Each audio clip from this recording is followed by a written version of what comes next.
পবিত্র মাহে রমজান উপলক্ষে জেলা প্রশাসক আয়োজিত বৈষম্য বিরোধী শিক্ষার্থীদের তত্ত্বাবধানে রাজবাড়ীর ২ নং রেলগেটে ৫ই ফেব্রুয়ারি বেলা ১টায় ন্যায্য মূল্যের বাজার উদ্বোধন করেন জেলা প্রশাসক মিজ সুলতানা আক্তার। রমজান জুড়ে পাওয়া যাবে টিসিবি পণ্য সহ ইত্যাদি। বিস্তারিত থাকছে বাবলু শেখের প্রতিবেদনে।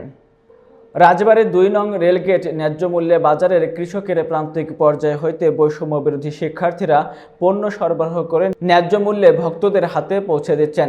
সকাল ৬টা হতে সন্ধ্যা ৬টা পর্যন্ত সাধারণ জনগণের জন্য উন্মুক্ত থাকবে রমজান মাস জুড়ে। কৃষকদের উৎপাদিত সকল প্রকারের পণ্য খাজনাবিহীন ক্রয় বিক্রয় করতে পারবে। একই সঙ্গে প্রতিদিন ৮০০ জন ভোক্তার মাঝে টিসিবি পণ্য বিতরণ করা হবে। ন্যায্য মূল্যে বাজার পেয়ে ও টিসিবি পণ্য পেয়ে সন্তুষ্টি প্রকাশ করেন ক্রেতারা। ন্যায্য মূল্যের বাজার ও টিসিবি পণ্য কার্যক্রম রমজান জুড়ে অব্যাহত থাকবে বলে নিশ্চিত করেন জেলা প্রশাসক মিস সুলতানা আক্তার।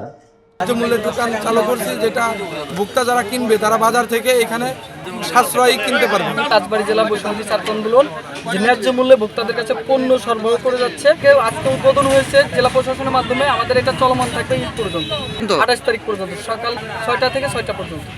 সকাল প্রতিদিন প্রতিদিন যদি এভাবে আমাদের জেলা প্রশাসক মাল দেয়, তার জন্য আমরা এই জায়গাটিতে আমরা জেলা প্রশাসন এবং আমাদের পৌরসভার সহযোগিতায় এই ন্যায্য মূল্যের বাজারটি প্রতিষ্ঠা করেছি। এখানে আমাদের কিন্তু প্রান্তিক যে কৃষকরা তারা তাদের উৎপাদিত পণ্য নিয়ে এসে এখানে কম মূল্যে বিক্রয় করবে এবং পাশাপাশি এখানে টিসিবির একটি ট্রাকও আমরা রেখেছি। যারা এখানে ন্যায্য মূল্যে কিনতে আসবে তারা যেন একই সাথে টিসিবির যে পণ্যগুলো সেটি সংগ্রহ করতে পারে।